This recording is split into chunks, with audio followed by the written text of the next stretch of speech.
Dumako po tayo sa lagay ng panahon.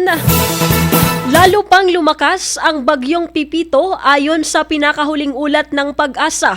Huli itong namataan sa layong 465 km silagang bahagi ng Giwan, Eastern Samar.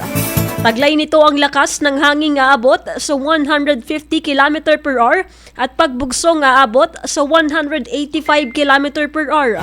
Habang kumikilos pakanluran sa bilis na 30 km per hour.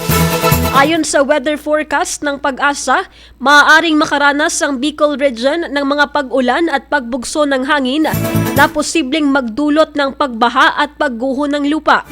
Samantala, unti-unti namang humihina ang bagyong Ophel at tinatahak ang direksyong Pahilaga-Hilagang Kanluran kapalabas ng Philippine Area of Responsibility o PAR.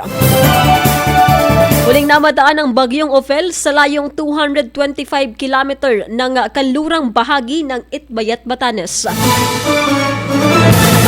Samantala, nakataas pa rin ang signal number 1 sa Sorsogon City at signal number 2 naman sa ilang bahagi ng Visayas.